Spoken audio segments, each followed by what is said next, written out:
Okay, so now we're going to talk about using this pedal with having two basses and how useful it is in those situations.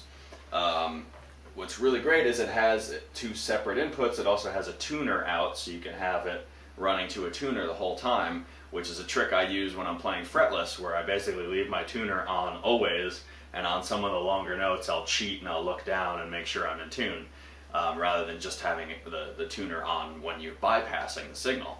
It's kind of a nice bonus. Or you can also notice, even on a fretted instrument, if the string has gone out of tune, you can check by having your tuner on all the time. So big bonus of having just a dedicated tuner out.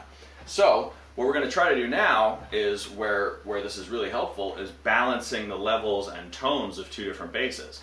Here we have, like I said, a 77 passive jazz bass, kind of low output, really not all that much. When I've been using this pedal, I've had to give it a little goose in the volume area just to kind of get it up to a decent signal. But then, if I switch to the other bass that I have sitting here,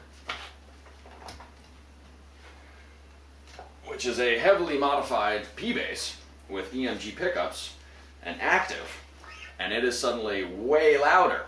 So the only way I have to balance that is if I have a separate volume knob for it, rather than having to go up to the amp and hit the pad switch when you're switching to an active bass. Some amps have a different input for passive and active. You don't want to have to suddenly switch that in the middle of a gig just because you're switching just because you're switching basses.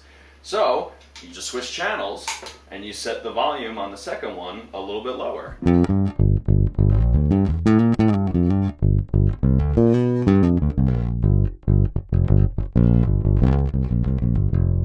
That still might be actually a little bit hotter than the last one, so I'll turn it down a little bit more. Because it's active pickups, it's a little more thumpy on the bottom, so you notice I don't have to have as much bass. These strings are a little newer, so if I was going to be trying to match the tones a little more, I could roll off the treble a little bit, and maybe even roll off some of the high mids.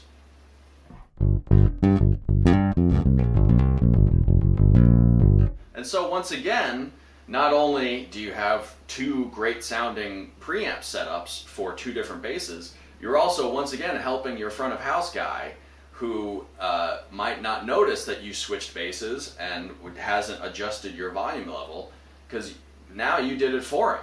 You know, he doesn't have to worry about which bass you're playing on which song or anything like that. You hit the pedal, you make sure that the two volumes are balanced, and you're ready to go. So it's a really, really useful thing for gigs where you're playing two different basses, especially if they have two different tunings. You know, if one goes lower than the other, you want to kind of re-EQ it to set up for that. These are two different pickup styles.